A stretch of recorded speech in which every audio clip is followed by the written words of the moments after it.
Welcome to Leader You by Black River Performance Management, where we believe work should fuel the human spirit, not drain it.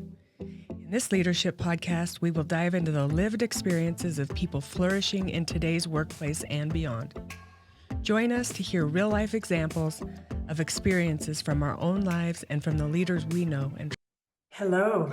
Thank you for joining the Leader You podcast. It's your host, Angie Lion, and I am super excited to talk to you today about a topic I have really been interested in learning more about, and it's been a journey for me, and that is moving from scarcity to an abundance mindset.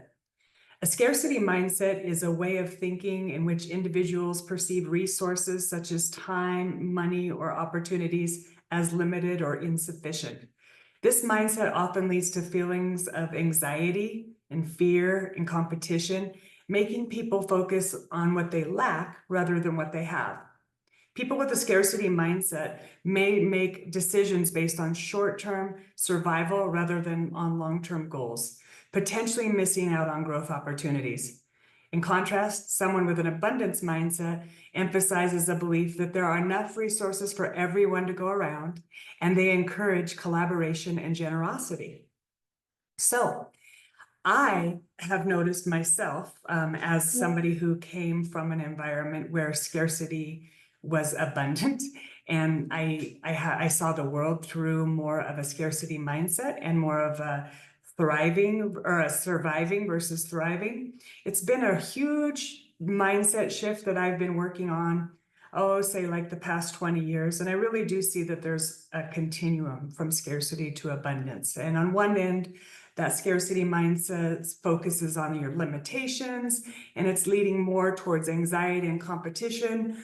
Whereas when we get to move along that continuum, we move towards more abundant mindset. We begin to recognize, like I said, more opportunities, more possibilities, and the availability of resources. So I have a special guest today that is going to share his experiences about coming from scarcity and into creating abundance. This person is a very special person to me. I've gotten to know him over the past 26 or so years. He's been on the podcast before, and we can link to that. But we were talking about resilience before, but today we're going to talk about scarcity, overcoming scarcity mindset, and creating abundance. So Jeet Kumar is the very special guest I'm going to have today. He is the CEO and the co-founder of a multi-million-dollar global software company, a life coach, and an inspirational speaker and author. His commitment to growing leadership and sustainable company culture has helped others powerfully show up in the world. He has dedicated his life to creating abundance and has mentored hundreds of people all over the globe to become their most powerful selves, including myself. I've gotten to work with Jeet a lot in this area. His passion for supporting and growing others has led his mentees to financial freedom, to building successful companies and becoming healthier, and fostering authentic relationships and creating meaningful life for themselves and for others. Jeet lives in Eagle, Idaho with his wife Bijou and 2 kids. And any free time he has is spent connecting with his family through meaningful conversations and long walks with his life. I am super excited for you to meet Jeet, but I want to give a little bit of backstory. When I first met Jeet, he and his beautiful wife Bijou, in about 1997, they came to the U.S. and he was a temporary employee working for HP. I believe he was working for Manpower. He was the co-worker of my now ex-husband, Roman. And when I first met Jeet, he didn't even have a driver's license yet. He was in transition from a global move, and anybody who's had a global move knows what that entails. It's quite an experience to move from one country to another and from one culture to another. But I would learn he and Bijou's passion, help them find an OB-GYN doctor, help them just really get their, like I said, get the basics, the apartment, the food, the shelter, all the things that they were needing when they first arrived here. And what I really noticed was that Bijou and Jeet are just incredible people, and they are real, true moral beauties. They give me it gives me goosebumps just to talk about their story and where they've come from and where they are now. I love me a true rags to riches story. And Jeet is someone who went from a true scarcity, I mean India poor, to true abundance. He's now a global leader whose mission is creating abundance. Thank you for listening, and I hope that Jeet and I's conversation will help you to check your own mindset and see where you're at and see where you can move along that continuum to going from scarcity to abundance and recognizing becoming more self-aware in that area. So thank you, and I hope you enjoy this. And if you do, please share it with someone you love. And also, please don't forget to like and subscribe and even leave us a review, because all of this helps us to know that we're creating impact and that it's meaningful. So thank you. And I'm excited to share Jeet's message with you today. Thank you. Thank you for listening to the Leader You podcast today. Like I said, I have a dear friend of mine, a friend of over 20 years, Jeet Kumar. I'm really excited to have you here on the podcast again. This is your second time. The first time we talked about creating possibilities, and we talked about resilience. But today, I really want to talk about creating abundance and sharing some of the tips from your book and your wisdom, and just distill as much as I can for our listeners about your story of overcoming scarcity and into abundance, and also share some of my story, because I found that I have hidden behind my knowledge, and I've hidden behind some of my guests in my podcasts, and I'm doing more to share some of my journey. And so I'm grateful to have you here today, Jeet. Thank you for being on the show. Fear and competition. Thank you very much, Angie. People focus on what they lack, I think this rather than great what they have. extension to People with a resilience scarcity mindset to abundance. may make decisions based on And I think scarcity to short-term abundance, survival rather than on long-term maybe goals, that is potentially a missing out on bridge. growth opportunities. And we'll In talk contrast, about, someone with an as we abundance go along in this mindset conversation, emphasizes the belief is that there are that enough resources for scarcity everyone to go around, requires and they resilience, encourage collaboration which will and create an generosity. outcome as an abundance. So, And so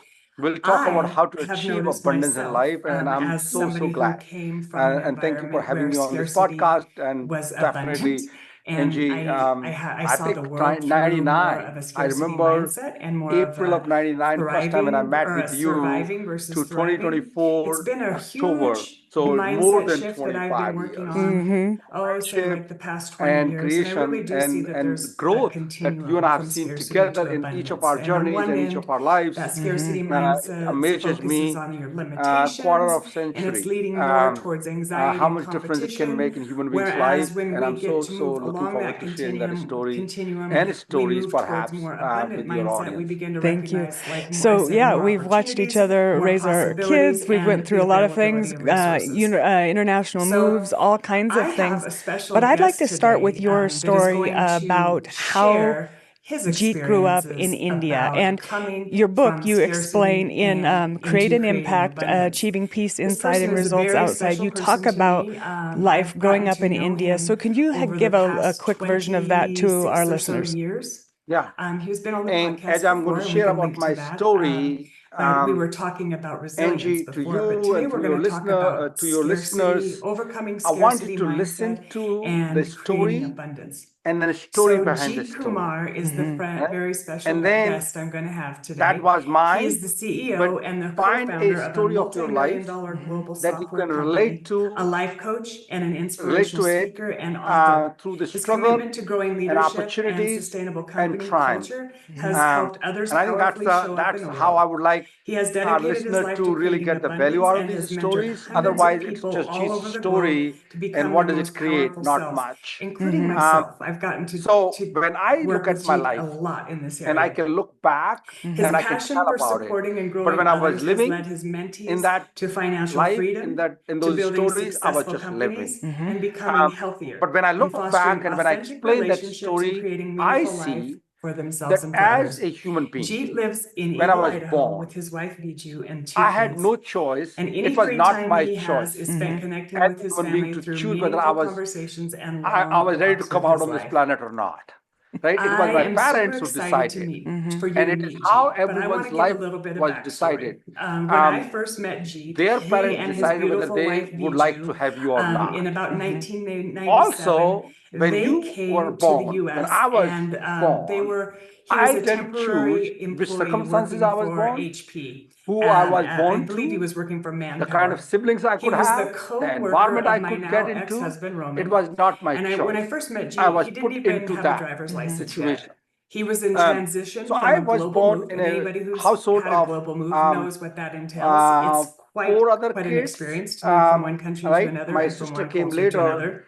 but But I my would 3 learn elder sisters, he myself, I was the and 4th kid, Biju's passion, and later on, help them my find 5th an OB/GYN sibling, doctor, 4th help them sibling, just in this case, really 5 get their, like I children, said, get the 4 basics, the sisters, and I apartment, the was the food, only the shelter, boy. all the things that they were My needing mom was when they first arrived completely here. illiterate, never And went what I to really school. noticed was that And I didn't Biju even and Jeet know are just until I incredible really people, gone and they are into real, a true moral toddler and beauties. adolescence They and give teenager me age it gives that me I didn't goosebumps just have to talk father, about their right? story I and where never they've met with come my from father, and where my they are father now. passed away I when I love was me 2 a years true rags old. to riches And story. as a And 2-year Jeet is someone who old has boy, went from a true I had no scarcity, I idea mean that India I poor, didn't have to father. true abundance. So He's now a global coming back leader to whose how I grew up, mission is creating 5 abundance. kids in a household, Thank you 4 for siblings, and listening, and I myself, my hope mom, that never Jeet and went to I's school, no conversation father, will help you tons to of check your own scarcity. mindset and Um, see where you're like at and see literally, I where you remember the can move days along that and continuum when I to going started, from no, scarcity 7, 8 years to old boy, abundance when I and started really having recognizing my own becoming more remembrance and self-aware in that recollections. area.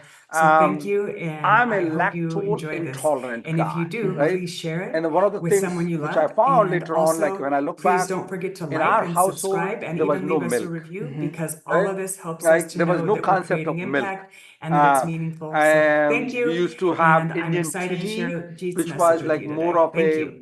raw leftover tea that used to come, and it became popular in India called chai, right? So This it's built of is certain the intro for Corvus ingredients and Brinkerhoff. things like that. So that's Hello, and thank you for how I listening to used the to drink. Leader You podcast. Um, my I'm your mom host, used to Angie find Lion, and money I am by excited knitting to bring machines. She used on to do the a household special work guest and today for household you. chores for other I people. first Used to met get whatever she Corvus could. And so there at were many MEA, stories I could Modern share, Elder and I Academy, captured those in in my books. December of There was a story 2024, of mango and juice got to where know my him one of my and have aunts, also got to I watch was him like a little speak boy running in Santa around Fe, in one of and the summers, really and gotten to know my him aunt as brought somebody mango juice who is in a young with a very lot of cold steel wisdom and a bowl, and lot they of were all experience. prosperous, by the I way. They were really all am rich, excited to talk to him. so-called rich Actually, in India I don't have a. context, because they were relatively better off Right. because they had ongoing income and everything. And she brought that mango juice, and I was very thirsty, and I was a little boy, went to her and asked for mango juice. And I told Aunt, can I have some mango juice? And then she said, no, I made it for my family. Go and talk with your mom. Mm-hmm. And when I went to the other side of the rooftop, by the Indian summers are very hard, Mm-hmm. right? Triple digit was like happen for 3, if not 4 months. May, June, July, even till August or half of April is like 100 and above. Right. And in the peak level, 115, 120, like every day, it never comes down over there in summers. And so I went over there. I asked mom, hey, little like 7, 8-year-old boy, can I have mango juice? And before I know, I got a slap. And she shared that a kid without father Mm-hmm. doesn't deserve mango juice. And I was just broken. I was Mm-hmm. literally broken. Mm-hmm. Why can't I have? Why, like in those days I used to ask, why can't I have? And when I look back, why couldn't I have? Mm-hmm. But there was no answers. I had to put up with that. I had to deal with it because I was brought into that household in a situation, and they were just good, loving people. Right. They were trying to figure it out. They were trying to make meet the two ends of life. But that's how I grew up. Kids did not let me play. I didn't have a gear. I used to play cricket. That was my outlet because there was no other male at home. Father was not there. There was no other brother. I used to go out. Kids are kids. They could not let me play. Mm-hmm. Didn't have gears. I used to watch them playing, but then, like you feel like you are out of the community. You Right. don't belong. Outsider. Right? Mm-hmm. Right? You are outside. You Mm-hmm. don't belong. And I say, why can't I play? I have to play. Kids supposed to play. Yeah. And so all of those scenarios, Angie, growing up was I had I had to deal with it, and I became I became angry Mm-hmm. inside, the rage, Yeah. not only anger, the rage. Oh, I And know. build up, right? Yes. No peace inside. Yes. That's why I talked about in this book called Peace Inside and Results Outside. So I had to produce results to be relevant in the conversation, Mm-hmm. to be part of the conversation, to be part of the group, to be part of the community. And I had to work very hard. Mm-hmm. The harder I work, bit the more rage I was able to build inside, Mm-hmm. right? So there was a misalignment from inside to outside. Right. Tons of results outside, but no peace inside. Yes. That's how it grew up. I resonate with that a lot too. Mine's a little different. I was in the U.S. raised, but my mom was 16 when she had me. So my dad quickly moved on and started another family. So by the time I was 3, he had a new family. And while my mom and I were, making it, I realized pretty soon that I didn't belong in that family because even though I did belong, I didn't feel like I belonged. I felt like, an outsider in that family. And then my mom had her own mental health struggles and her emotions and the way her relationships had been. I became the whipping boy, if you will, for her discontent with her life and her circumstances. And so, we were poor, and I remember like welfare and government cheese and literal like water on your cereal type poor. Like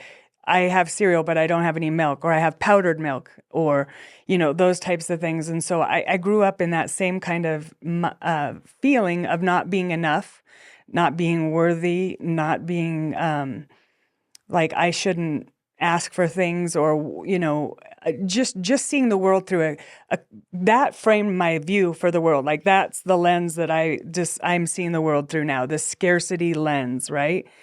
And as I think about it, it took a lot of years to even notice that these were the glasses I was wearing, right? So how did you notice?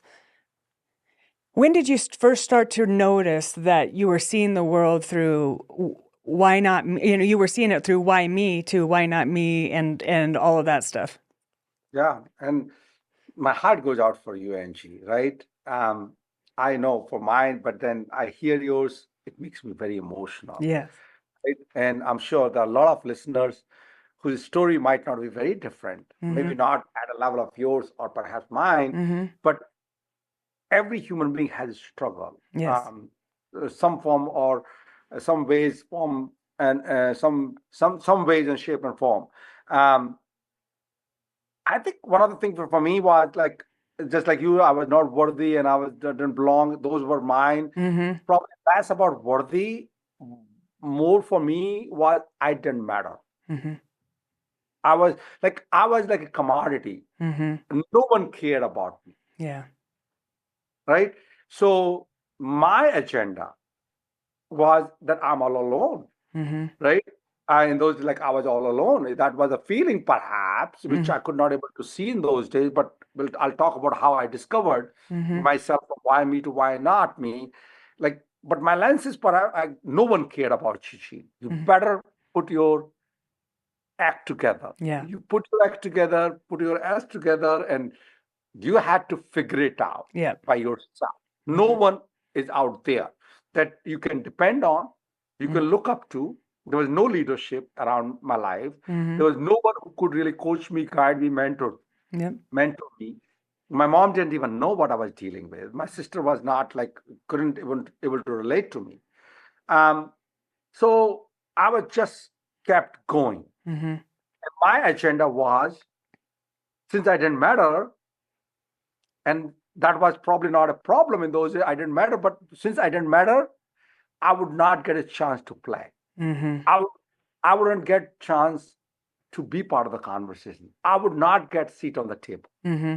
Right? But for me, somehow, and that's probably as we go along this conversation, the formula which I would like to really leave our audience with is that there is a way. There is a way to find a way to Mm-hmm. come out from that limited scarcity, don't matter, not worthy mentality and thought process to be someone who you and I are today. And it's not by chance. There is a way out Yeah. to create that way. And so for me, I think what I felt, how would I get the seat on the table? How would I get to play? Mm-hmm. And my child mind, right? A little mind would say, okay, the only way to play is to perform, Mm-hmm. to produce results, Mm-hmm. to make runs, right? That's what it was. Mm-hmm.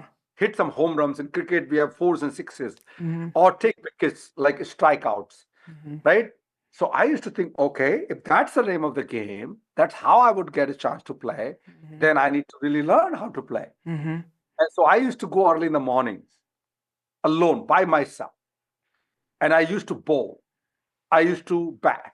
Mm-hmm. Like I used to do things, found someone who can really let me borrow gears. And one of the friends would, like, his rule was that you need to strike me out 3 times before you get a chance to bat.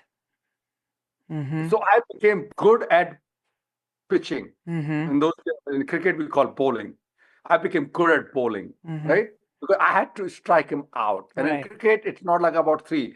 You need to really bowl for hours. Like the matches are long.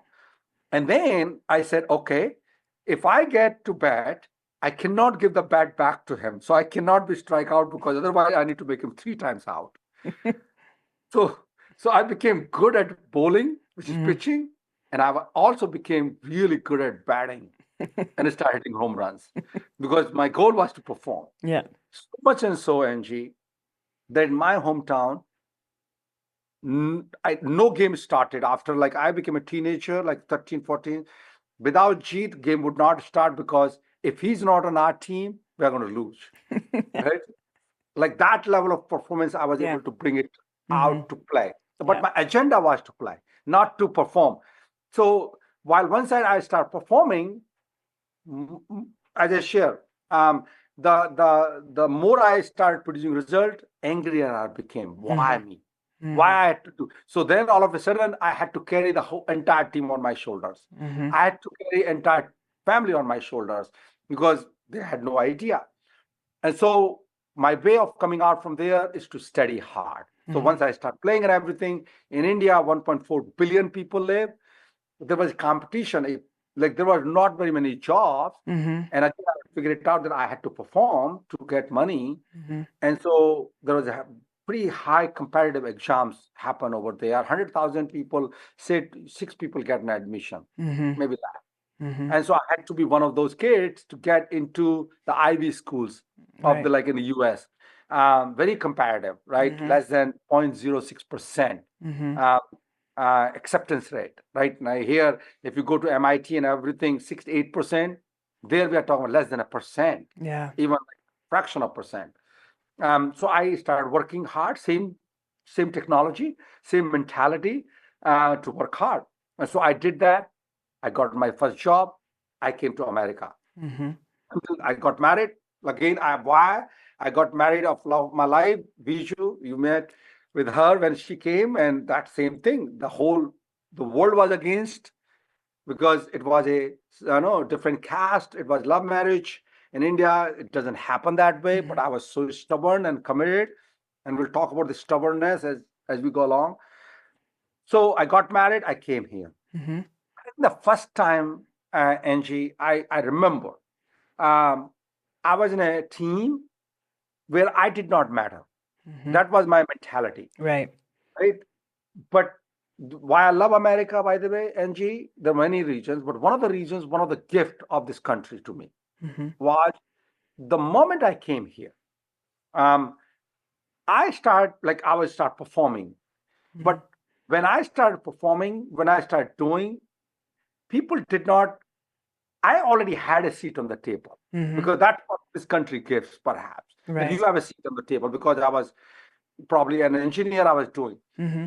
But first time in my life, I felt my voice matters. Mm. Very first time. Because when I started speaking, when I started sharing, people genuinely started listening to what I was saying. Mm-hmm.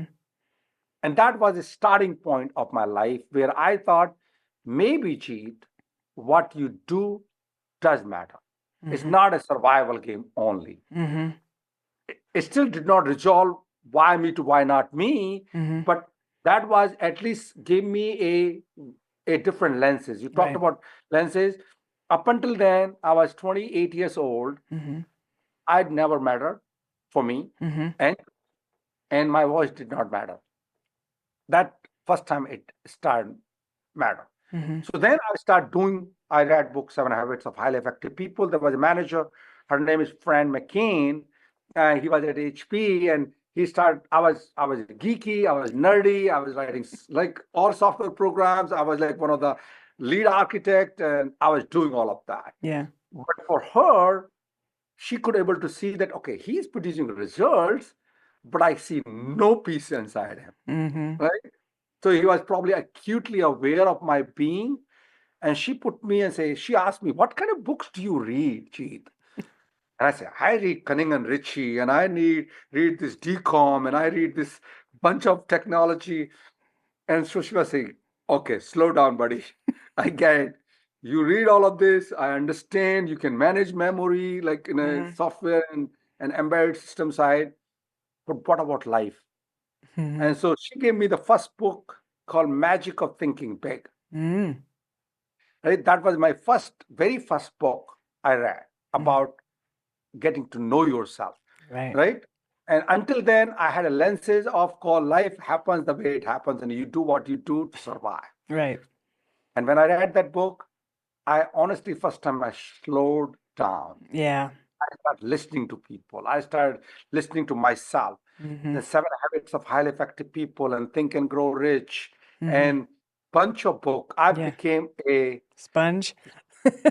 right sponge, and I was soaking everything, and I just started reading. Mm-hmm. And I read all kinds of Mm-hmm. all kinds of books in my life, and made me a lot more aware guy. Mm-hmm.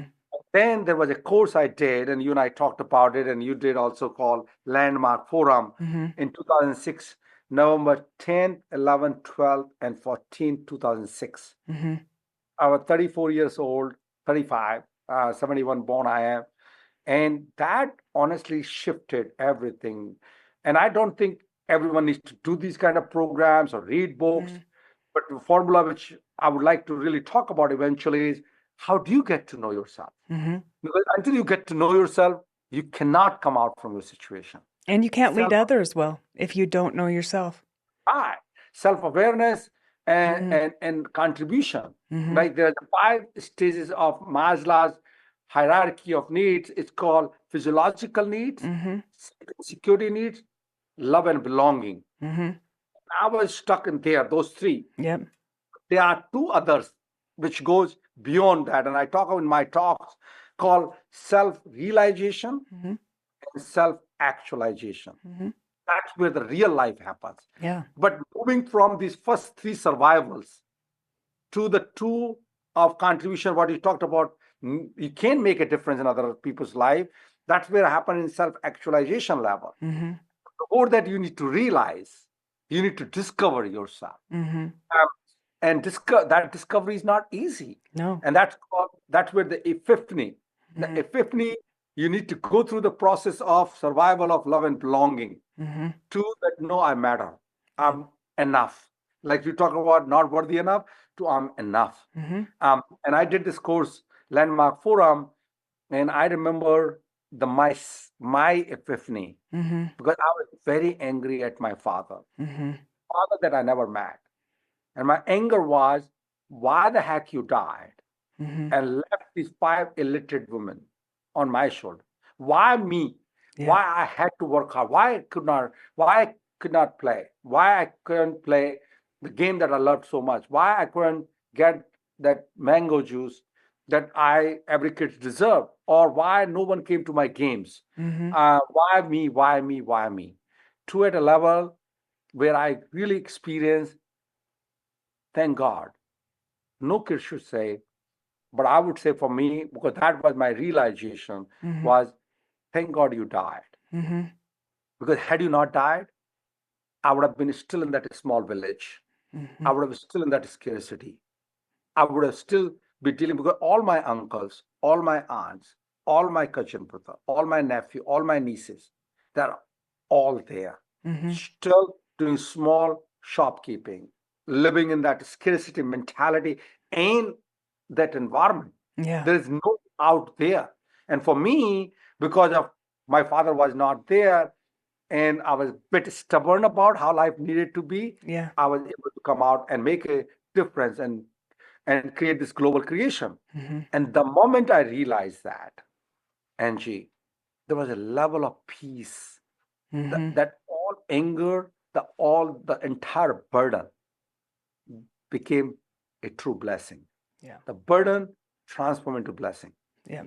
Blessings of, oh my God, God has been very kind to me. Give me the opportunity and a place to contribute on this in this life in a meaningful way.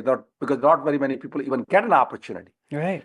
And so my shift happened, why me to why not me? And the moment I felt that, result was all there. Yeah. Like working hard, and I will continue to work hard, but I got an immense peace inside. You left victim mindset. You left the victim mindset and went to a victorious mindset, or one of I'm taking power back, taking your own power back, empowering yourself, right? Absolutely. And that's where I started my life, empowering myself, and then extended that to empowering so many people. 1,200 people work for our company right now, worldwide, 8 offices. I was a little guy, no father, no education, pretty much, no resources, so much scarcity. How, like, who am I? Right, Angie? Right. So there are a lot of good things come out from there, but the exploration that you are having in this conversation, for me, it was so, I got a peace and a blessing, and I'm grateful for this life. And I know the journey that you are on, because the difference that you are making on this planet, that's why I love you so much. And I love talking with you and creating so many possibilities, because where you stand, life happens. True life happens around you, Angie. And I know you have gone through your own process, and there is a process which anyone, and in fact, everyone who might find themselves in the same situation that you and I were. So I would love to hear your story, Angie, the place that you are from, the place you came from. Oh, thank you. And I love you too, Jeet. I love sharing this journey and being able to talk and look back 25 years too. It actually brings me to tears because I just think about, like, even the first time I met you, literally, you didn't have a driver's license. You were just like barely getting an apartment, just trying. You were in when you move. Roman gave me his car for me to go through a driving test. Absolutely. I didn't have a social security number. I didn't have a credit card. I borrowed cash to pay for first apartment lease. Yes, and I remember specifically meeting Vijo, and what a bright light she is, and just beautiful, and just wondering, what it must be like for you to be in a foreign country, a new culture, how exciting and how scary. It was actually inspiring to me. And then I really think that it inspired us to be able to do a journey like that and leave and go somewhere else, like with HP. And that, I really think watching your journey has been, you're a little ahead on the journey, right? Like, and I think that it's been really inspiring to me to see that, I recognized when I went to China, a part of me was in that scarcity mindset still too. Like, we didn't have enough, and HP wasn't paying enough for this, and we didn't have a driver. And I was seeing the world still through this scarcity mindset about, nothing ever being enough, being insecure, comparing myself to others, wishing I had what they had, like that jealousy and insecurity and envy feelings versus being enough and having enough. But it was a long journey of self-discovery, relationship trials, lots of life quakes, losing my mom, losing my dad, losing my aunt, like moving. There was so many different life quakes that happened that actually helped me shed the layers of what wasn't me, right? Like I was chipping away the things that weren't me and weren't my essence, weren't my being, and finding out who I actually am. And that is a person that cares for people. That's a person who shows up for people. That's a person who wants to make a difference or a difference in the world. But I realized how much of my journey was self-imposed. A lot of it was from me and not as much external. I mean, yes, things happen to me, but things happen in life to everyone. And it was how I was recognizing. So going through Landmark I was already into the self-leadership journey. I'd already moved internationally. I'd been divorced. I'd went through these life quakes. I think the Landmark Forum was part of my healing journey and reevaluating just how I actually saw the world and recognizing the perspectives and where I was allowing and choosing that. And then I've just been on this personal development. I read every book you can. I'm into research. I love everything about leadership and development. I've always been about leading and helping other people and really find their true potential. So I think it was that I faced the parts of me I didn't like, the cringy side of Angie.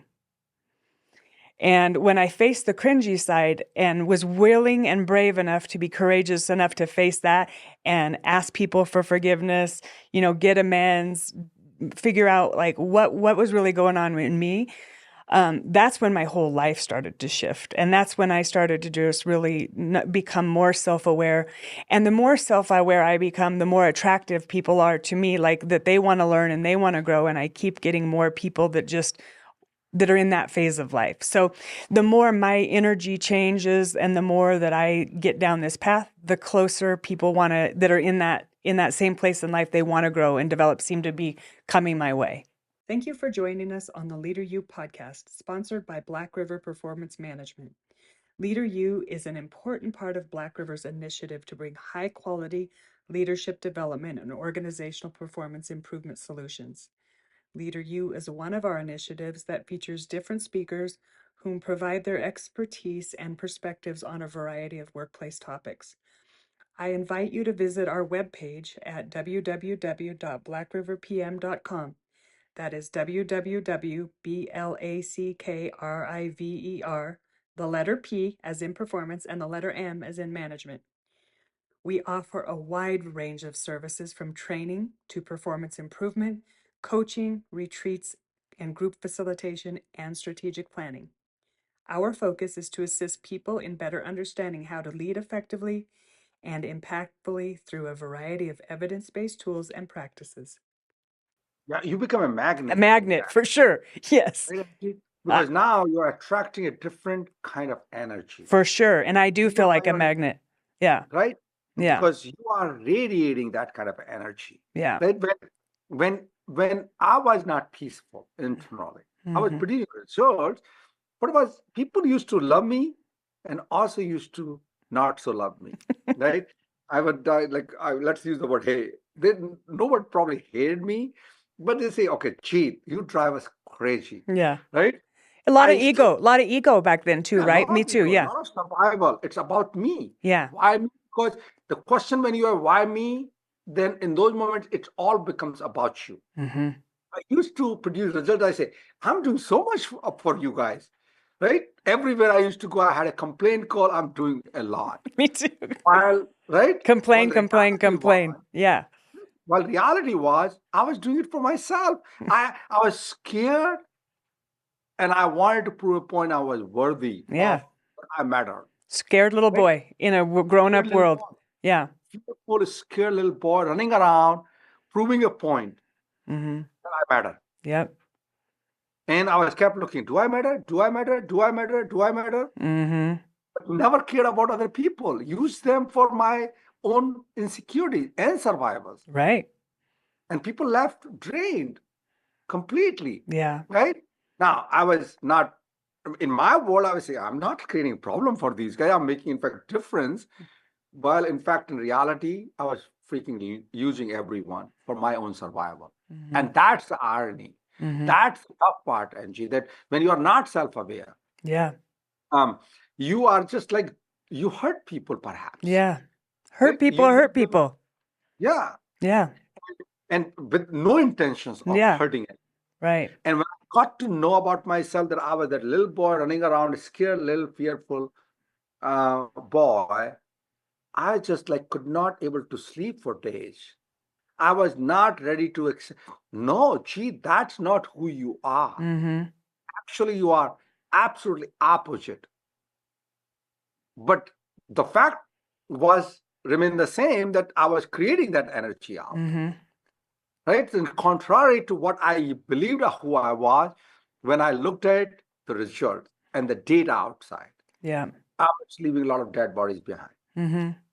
Emotionally. Yeah. People were just like drained. Right. And everybody used to work with me because I was used to carry them and produce, but people never wanted to follow me. Mm-hmm. Because like they would say, okay, good, Jeet, as long as you are producing, great, let's keep doing it. And so that was my epiphany. Mm-hmm. And when I got to know, first thing which happened, I slowed down.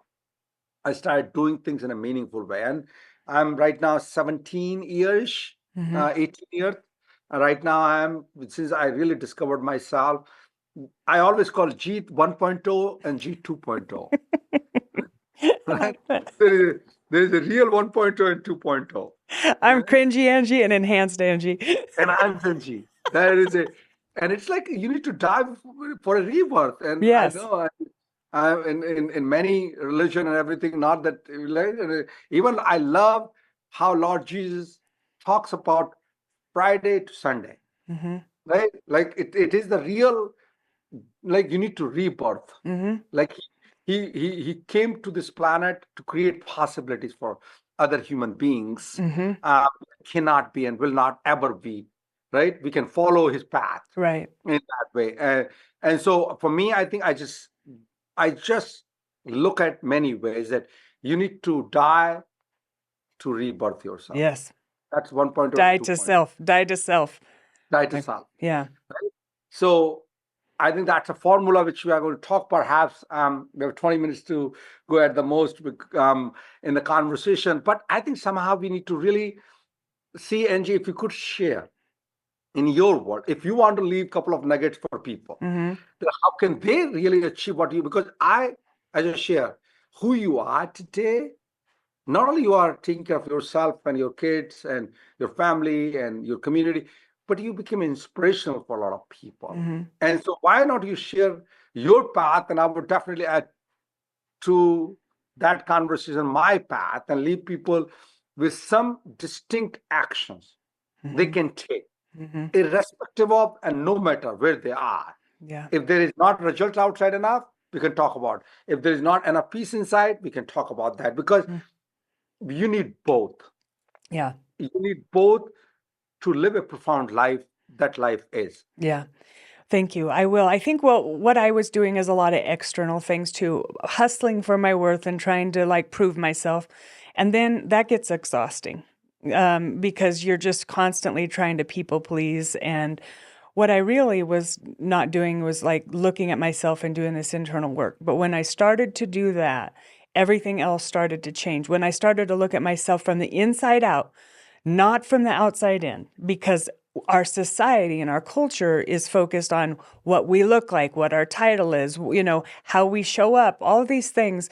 And I really decided to flip that and go from the inside. But what am I feeling inside? And what are those thoughts? What are these feelings? What does this insecurity come from? What are my constraints?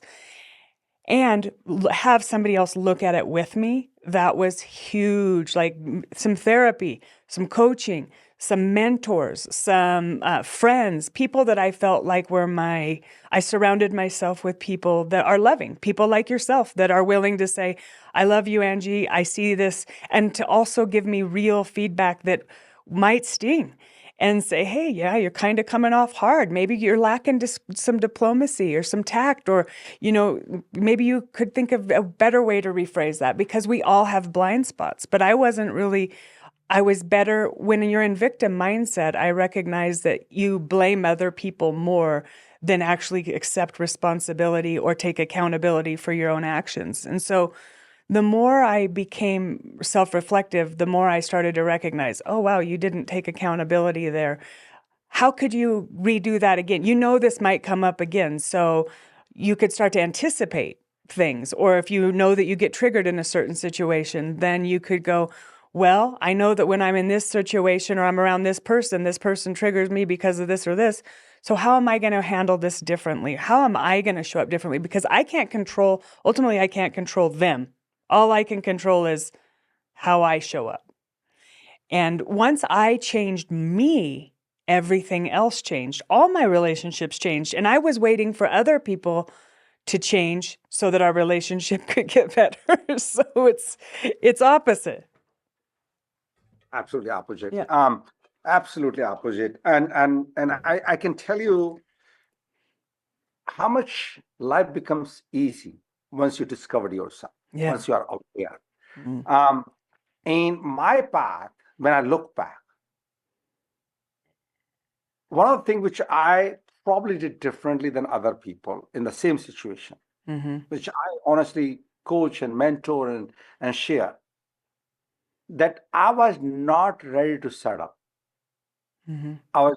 I was stubborn, and I was not ready to settle or give up to the circumstances. Mm-hmm.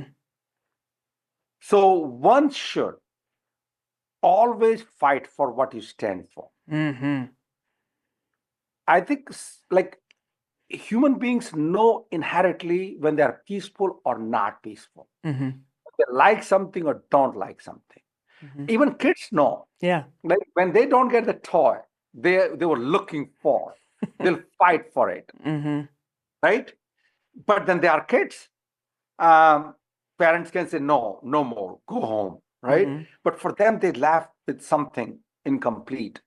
And so for me, one of the suggestions I have for human beings, um, our audience, those who are going to listen to this podcast, is that if you are in a situation, no matter whatever the age you are at and you are at, don't settle. Mm-hmm. Don't justify your incompletion in your heart. Mm-hmm. Because that's what you did, Angie. You talked about going to foreign country. You were crunchy, but you were not okay with that crunchiness. Yeah. Right? You were just kept fighting back and said, Mm-hmm. no, that's not okay. Mm-hmm. Right? For me also, not getting mango juice was not okay with me. Yeah. Not getting a chance to play was not okay with me. I didn't justify and find reasons. Oh yeah, you have no father. That's why okay. Mm-hmm. I was not ready to accept what it was, and I was always listening to my heart Mm-hmm. and my mind. So that's my first thing, which as a part of this formula to discover yourself, to free yourself up, start with fighting for what you stand for. Mm-hmm. Know what you If you value. don't, Mm-hmm. right? And if you don't do that, there is no chance. Yeah. You can listen to this podcast, which is wonderful. But if you really want to get some nuggets and want to get value out of this conversation, and I'm sure you're going to capture some of this in your creation that you are really looking forward to create now, Angie, Mm-hmm. is the first and foremost thing I want people to fight for what you stand for, Mm-hmm. right? Listen to your heart and listen to your mind. Yeah. Once you do that, then it will give you a place to stand on that I'm not okay with what it is, Mm-hmm. right? Then you say, okay, if that's not what it is, then what it can be. Mm-hmm. And you just define that one in your mind. I was stubborn. I was not okay not to play. I said, I'm going to play. Mm-hmm. That because stubbornness have a negative connotation, right? Oh my, like you are stubborn because no, you are fighting for because it's important to you, Yeah. right? Not like having this victorious, free Angie was important to you. It's important. Mm-hmm. Right? And you fought for it. Yeah. So if you don't fight for what you stand for, no one will fight for you. Right. You have no chance. So then I started fighting for what I stand for. And one of the things which I did, I was kept seeking. Mm-hmm. If you are close, nothing can come inside. Because anyway, there is there is no peace, there is lack of peace inside. And if you are not open Mm-hmm. and if you are not seeking, how would anything come to you? Right. Right? And seeking can be both proactive, you are looking for, and also you have a generousness to let it come in. Right? Most of the people have a problem called listening. Like they don't want to listen. They don't want to attend conferences. They don't want to go to the self-awareness seminars. They don't want to read books. They don't want, because for them, I'm good. Yeah. I'm just saying, really? Are you good? Okay, check in. When you get up every day in the morning, are you happy? Are you peaceful? Are you joyful? Are you excited to live this day? And they say, kind of.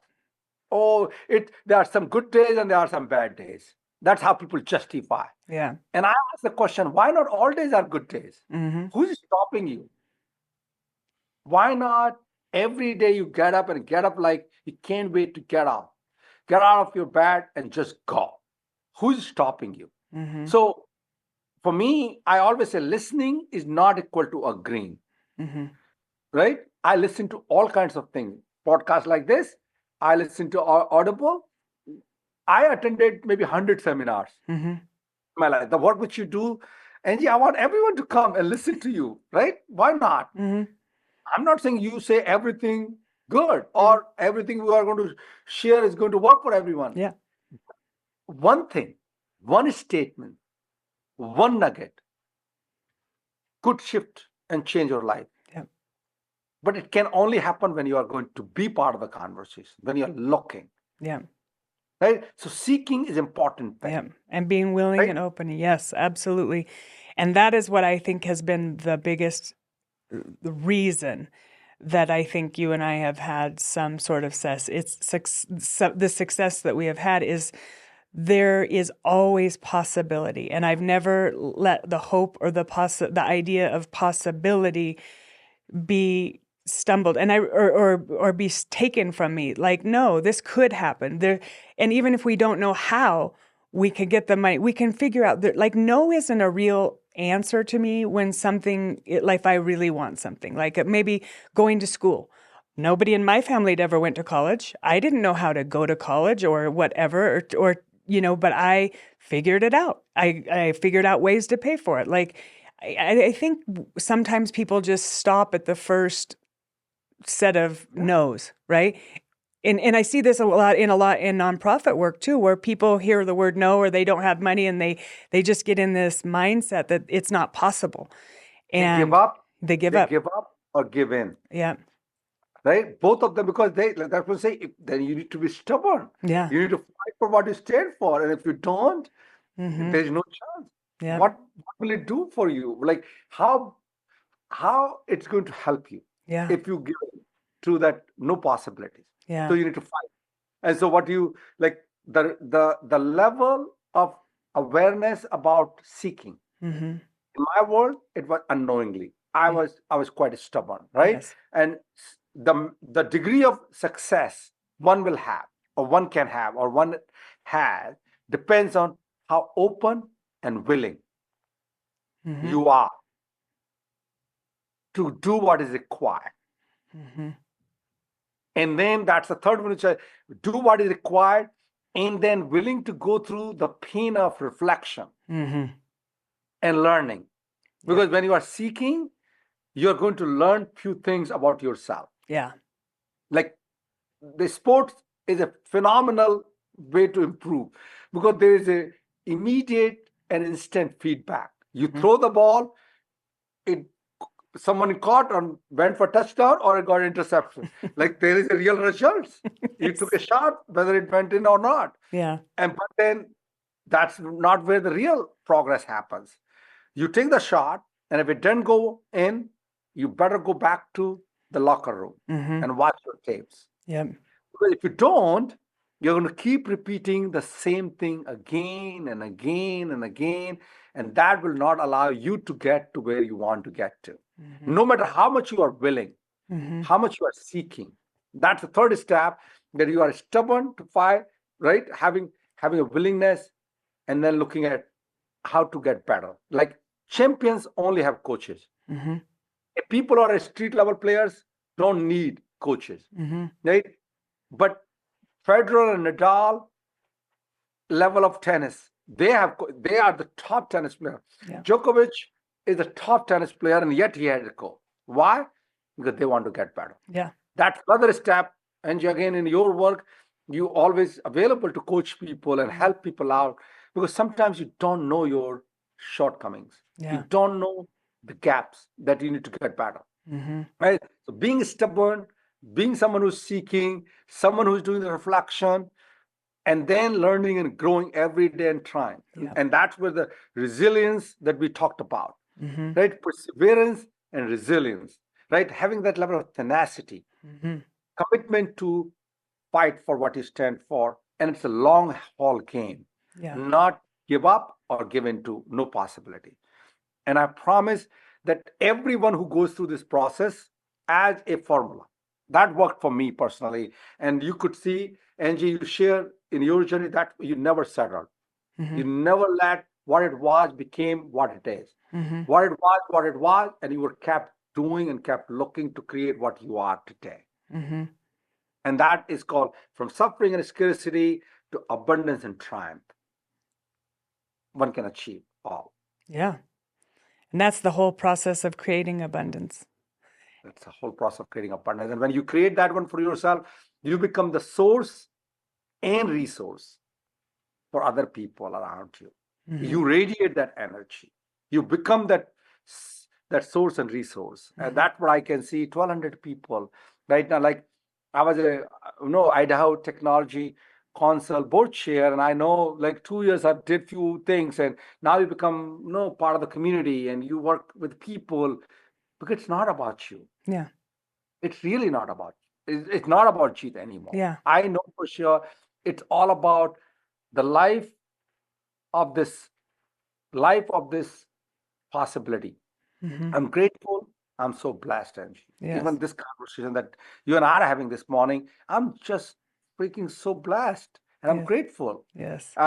for having the opportunity to share both of our, like in this it's not even look like a podcast to me. It's like we are just sharing our life. Yes.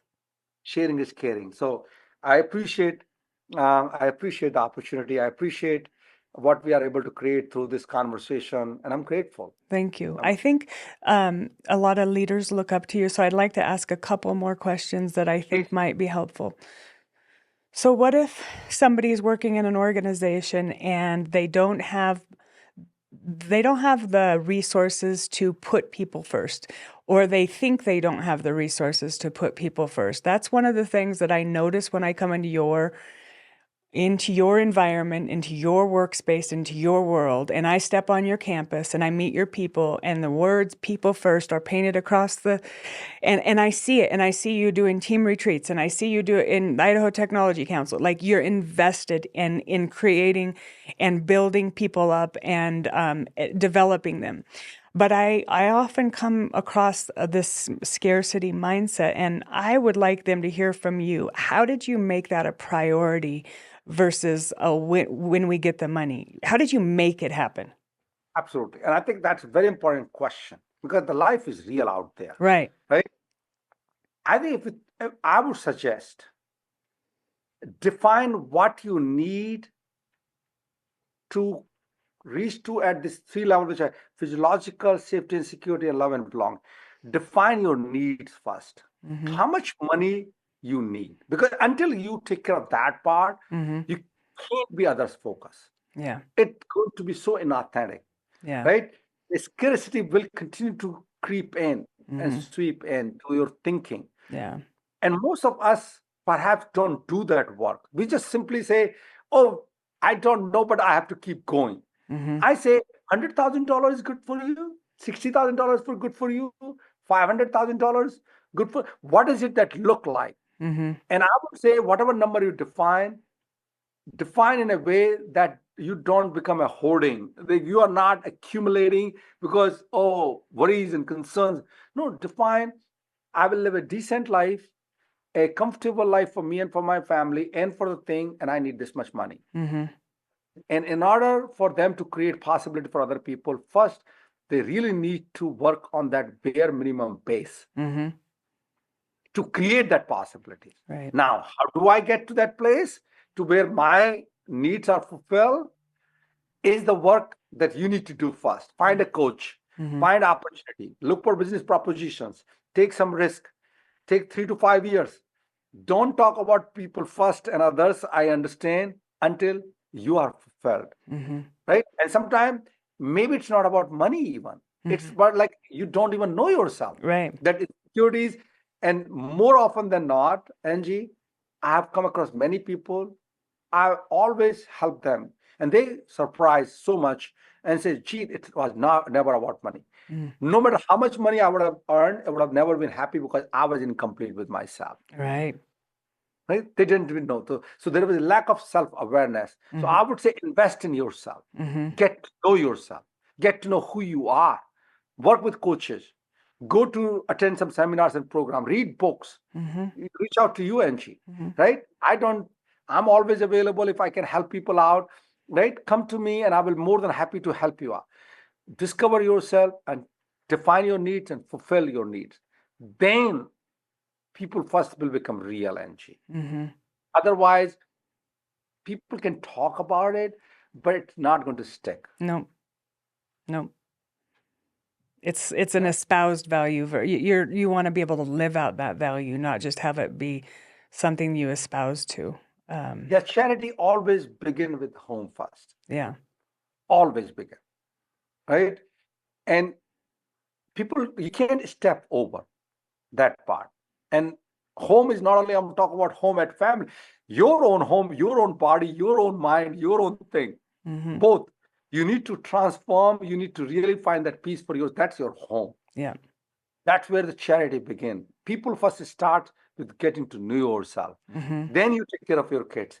You take care of your spouse, right? You take care of first spouse, kids, everyone. Then you go to your organization and say, okay, now I'm a people first person. Yeah. If you try to step over your own home, which is your own body and mind and the internal, and your loved ones, your spouse and kids and whosoever you love, people first, like that's all in authentic conversation. Yeah, and it's so easy to spot. Yeah. And everybody can see it, and so you're not really fooling anybody.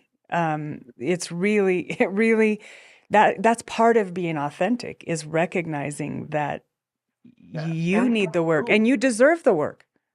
No, and you can see it comes through. Yeah. Both when you see somebody's talking but not living by, and somebody is living by and hardly talk about it, right?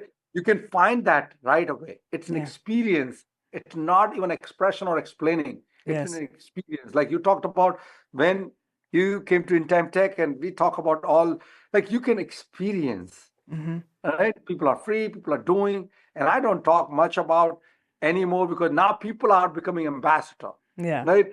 Like they got freed up and now they are carrying the flag and they are becoming a flag bearer. So, Angie, I'm glad that you asked that question because it's an important thing. And my insight is charity begin with home first. I love that. That's the wisdom that we can leave everybody with. Charity starts at home first. And literally, like Jeet said, he's got a couple of books, Create an Impact, Achieving Peace Inside, Results Outside. And then this other one, Insights to Creating Abundance, which is awesome. I'll put those in my newsletter. We can link to the show notes in those. I highly recommend reading those books. And this conversation is going to be part of my new book that is going to be coming out in 2025. Congratulations, Angie. Thank you. It's really kind of one of those bittersweet moments because I really always have wanted to write a book, but my ego was getting in the way. I had a lot of fear about who would want to read my story, who would want to read who'd want to know that information. And I had an actual friend call me out on that. And I think that them calling me out and saying, that's your ego speaking. What if it doesn't matter if you're a New York Times bestseller? What if you just impacted one person? What if your book helped one person? And that actually shifted my mindset to a point of it's worth it, even if that is all it does, and somebody else can learn and grow, and they can kind of see through my experience or the lenses that I've went through, and maybe someone will be able to get there a little sooner than I did. That's one of my hopes, is that maybe they won't struggle as long as I did out there. Maybe I could help Miracle grow them. Wonderful. Yeah. So thank you so much for being here, Jeet. I really appreciate it. And you can find Jeet on LinkedIn, and you can find him on In Time Tech's website. And how many locations do you have now? Eight offices worldwide. Wow. Australia, South Korea, India, Dubai and UAE, Saudi Arabia, the Netherlands, US, and Colombia and Latin America. Oh my gosh, that's so amazing. It's so fun to watch this journey with you. And I still am going to take you up on going to one of your retreats and watching how, Absolutely. when you do those up in the Garden Valley, because you know that's something I love leading, and I'd love to learn from you in that area. So I'm just great. I'm just blessed. I'm grateful that I got to know you and have known you for 25 years. Please send our love to Viju and your kids and your team. Likewise, and to your team and your family as well too, Angie. So thank you very much. All right. Thanks so much. And thank you for listening to the Leader You podcast. If you like this podcast, please share and also like and subscribe. And if you could, give us a review, so it will help us to know that this is creating results and impact in your world. Thank you.